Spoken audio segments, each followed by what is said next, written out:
بسم الله الرحمن الرحيم والسلام عليكم ورحمة الله تعالى وبركاته. La leçon d'aujourd'hui, comment créer et lier un état à un formulaire de recherche multicritère. Donc pour cette raison, je vais travailler sur cet exercice.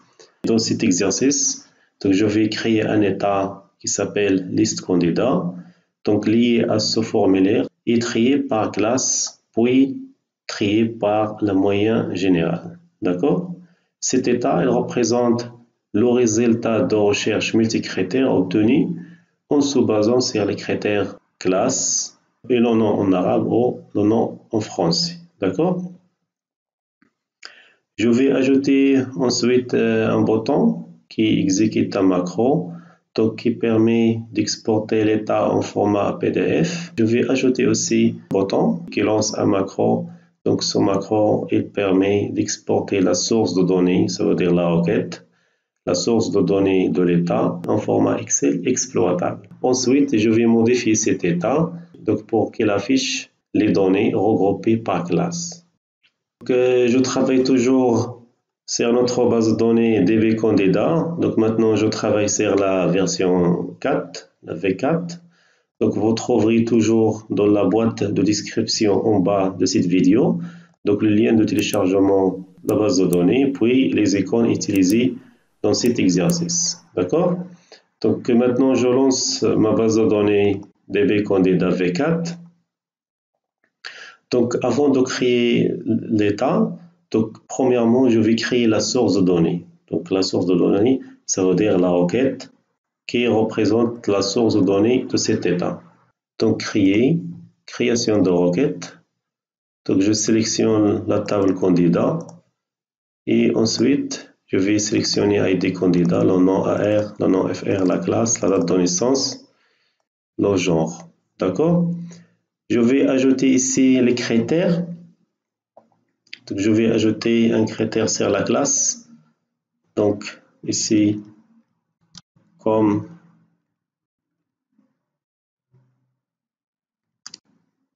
recherche txt classe.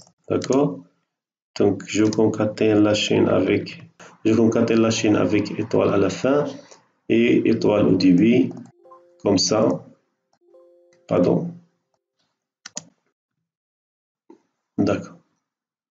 Je vais ajouter ensuite le deuxième critère sur le nom. Donc le nom, il est ici, je vais ajouter une autre variable composée qui représente le nom AR et le nom FR. Donc je fais comme ça, par exemple. Et je concatène ici le nom AR et je nomme cette variable le nom complet. D'accord? J'ajoute le critère, donc comme étoile, formulaire F candidat recherche, txt non.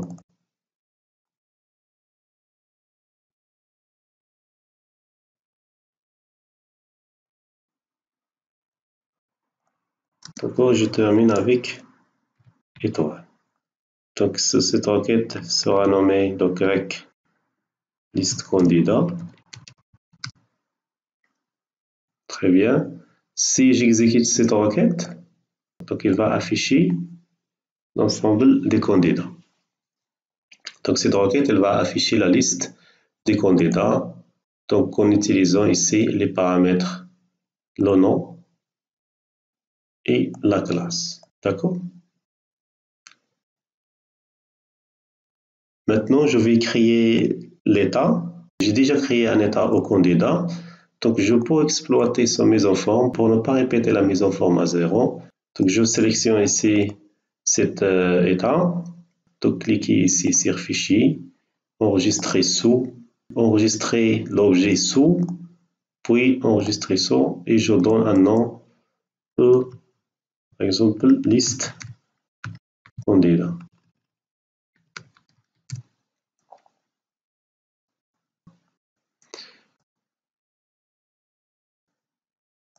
Donc ici, j'ai gardé l'état précédent. Donc, j'ai créé un nouveau état qui s'appelle liste candidat. Premièrement, donc je vais changer la source de données.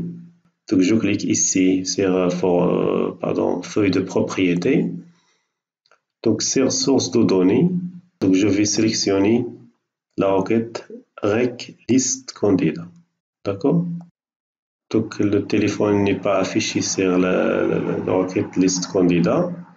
Je peux l'ajouter comme ça et j'ajoute le téléphone. Très bien.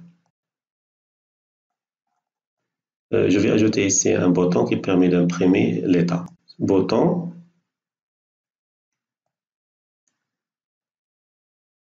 Donc, je vais choisir ici une image.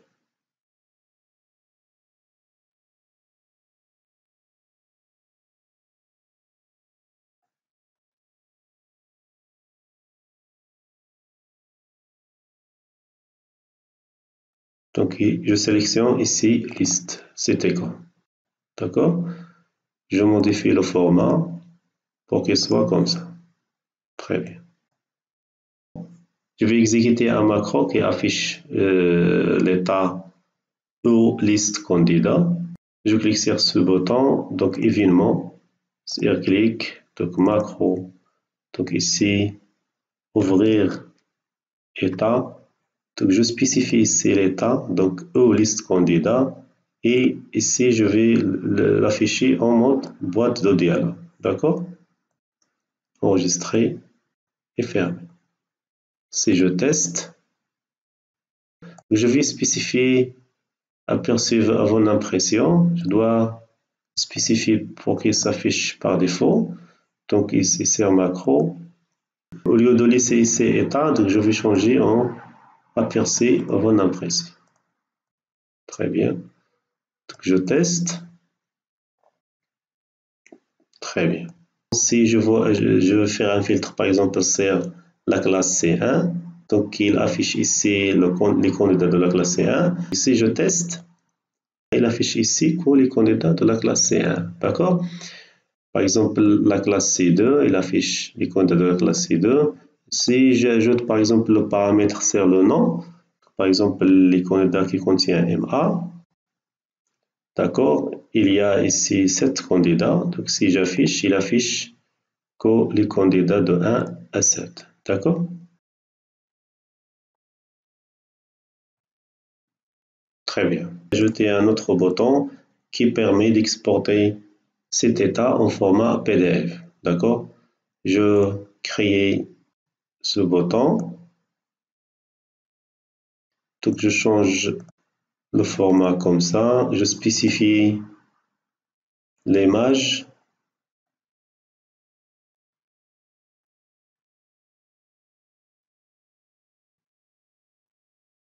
Donc je cherche l'icône PDF.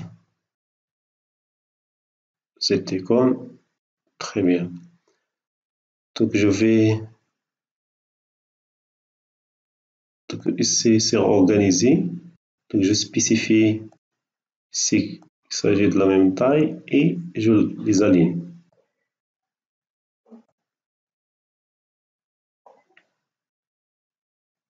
Très bien. Sur ce bouton, donc événement, clique générateur de macro. Donc ici, donc exporter un autre macro qui s'appelle exporter avec mise en forme. Donc je vais spécifier ici le type d'objet. Donc il va exporter un état. Le nom d'objet, c'est liste candidat. Très bien. Donc format, ici format de sortie. Je spécifie ici format PDF. Donc enregistrer, fermer.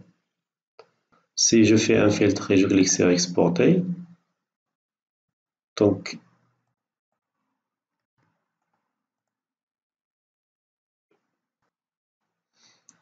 je peux spécifier un paramètre ici, lancement automatique, sur oui, pour qu'il s'affiche automatique. Donc si je clique ici,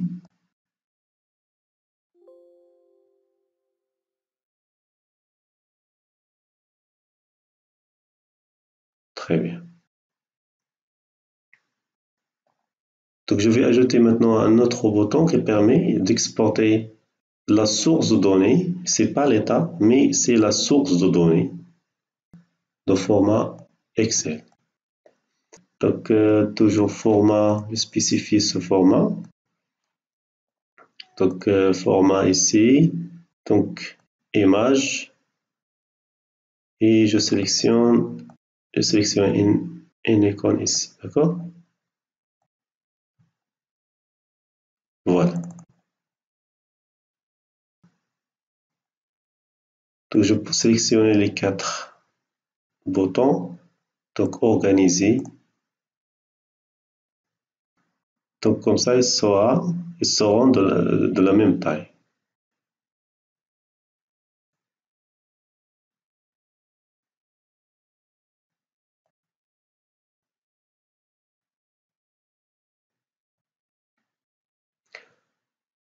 Je vais ici ajouter le macro, donc cliquez sur le bouton événement, au clic, générateur de macro, donc exporter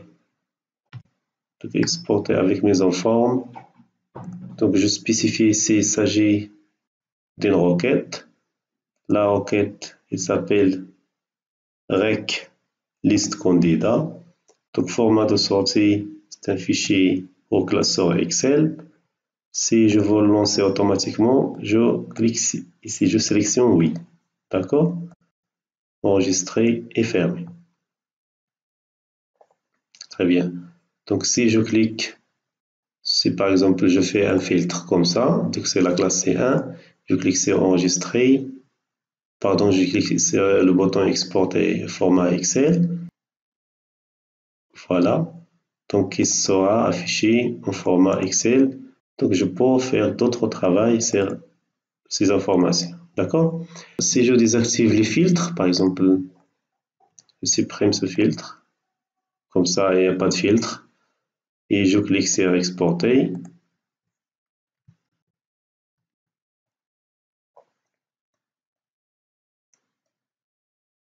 Donc ici, il va afficher la totalité, des candidats. Comme ça, donc il va afficher 29 candidats. Très bien. Je vais trier cette étape par classe, puis par la moyenne générale. D'accord? Donc je clique ici, clic droit, mode création. Je clique sur regrouper et trier. Et j'ajoute un tri. Donc ajouter un tri. Donc ici, je sélectionne la classe. Donc comme vous voyez, donc elle sera classée de A à Z. Ensuite, je vais ajouter un tri sur la moyenne générale. Donc comme vous voyez ici, donc pas de moyenne générale de cet état. Donc je vais l'ajouter. Donc comment? Nous avons déjà créé une requête qui permet de calculer la moyenne générale de chaque candidat. Donc il s'appelle rec moyenne générale. Donc il contient l'ID, le nom, la date de naissance et la moyenne générale. Donc je vais utiliser cette requête pour, comme ça, je vais afficher ici la moyenne générale. Donc je clique ici sur ce blanc ou sur le petit carré ici. Donc je sélectionne la source de données, donc rec liste candidat, et je vais modifier cette requête, d'accord? Donc je vais ajouter la requête qui contient la moyenne générale, donc requête rec moyenne générale. Donc vous voyez si la liaison est automatiquement, ou je peux faire ici une liaison. Donc je vais faire la liaison entre l'ID candidat et ID candidat. Donc c'est une jointure ici. Et j'affiche la moyenne générale. D'accord? Donc si je lance, pardon. Donc voilà ici. Donc puisqu'on a le nom FR ici, et pour distinguer entre le nom F qui est donc candidat et le nom FR de rec moyenne générale, donc ici je vais ajouter le nom de la table candidat, nom FR. Très bien. Et voilà. Dans cet état, je vais ajouter la moyenne générale. Donc je peux J'ai pas besoin, par exemple, de numéro de téléphone. Soit je clique ici, ajouter des champs et ajouter la moyenne générale, comme ça. Sinon, j'ai pas besoin ici de le numéro de téléphone. J'utilise ce numéro de téléphone pour afficher la moyenne générale. Je vais mettre ici.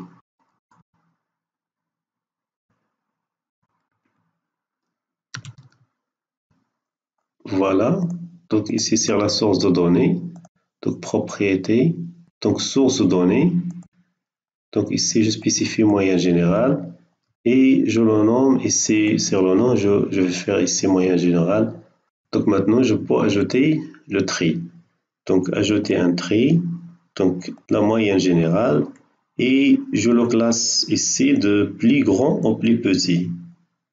Très bien, comme ça. Donc vous voyez, donc 15, 14, 14, etc. Très bien. Donc maintenant, je vais ajouter un groupement sur la classe. Donc clic droit sur l'état. Donc mode création. Ici, je vais ajouter un groupe. Donc je sélectionne ici classe. Je monte comme ça. Très bien. Donc puisque ici on a ajouté un groupe, donc le groupement, donc il inclut le tri. Donc je peux supprimer puisque j'ai classe ici et classe ici. Donc je peux garder que le groupement et je supprime le tri. Donc c'est la même chose. D'accord? Donc voilà, il est affiché ici en tête de groupe de classe. Je peux afficher aussi donc le pied du groupe classe. Donc comme ça de plus. Donc section ici pied de page et j'ajoute ici avec section pied de page ici pour ce groupement. D'accord? Dans l'entête ici de chaque classe, donc je vais afficher ces informations. Donc au lieu de le garder à l'entête ici de l'état, donc je vais l'afficher pour chaque classe. D'accord? Je vais le mettre ici dans l'entête de l'état. Je vais descendre aussi les étiquettes. Donc je sélectionne ici les étiquettes et organiser, puis descendre. D'accord? Et je le déplace comme ça. Je supprime ici la classe. Je supprime ici, supprimer une colonne. Donc on n'a pas besoin de la classe ici. Donc je vais le mettre ici. D'accord? Je peux copier ces champs.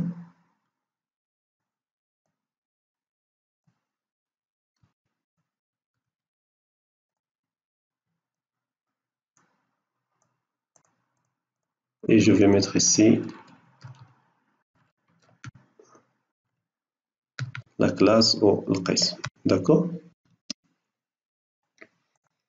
Maintenant, pour la source de données, je vais spécifier ici classe.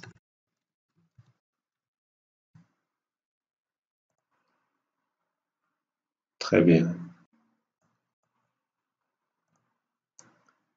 Si je lance l'état, il va faire un regroupement sur la classe. Donc, comme vous voyez ici, donc la classe 1 et la classe 2. Donc, je vais ajouter quelques modifications pour qu'il affiche chaque page séparément. D'accord? Je retourne ici sur cet état. Donc, sur pied de groupe classe, je cherche ici un paramètre qui s'appelle pseudo-page et je fais un pseudo-page après section. Ça veut dire lorsque je termine les informations concernant la classe, par exemple 1, donc il va faire un pseudo-page. Il va passer à la deuxième page pour qu'il affiche la deuxième classe. D'accord? Donc comme ça. Donc c'est la première classe. Et si je passe ici, c'est la deuxième classe. Je vais désactiver cette couleur. Donc ici c'est en tête. C'est autre couleur de fond et je spécifie ici aucune couleur. Très bien. Donc chaque classe est affichée dans une page. Même si le nombre ici, donc il sera calculé en se basant sur cette classe. Par exemple ici c'est 13 et dans la deuxième page ou dans la deuxième classe il commence à 14. Donc je clique ici sur données et sur cumul je vais faire ici par groupe. Donc, pour chaque classe, je vais faire un contour pour chaque groupement ou pour chaque classe. D'accord? Donc, comme vous voyez ici, c'est 1 à 13 et ici, c'est 1 à 16. Très bien. Donc, maintenant, si je teste, par exemple, si j'exporte cet état en format PDF, si je clique ici, donc par exemple 3, OK.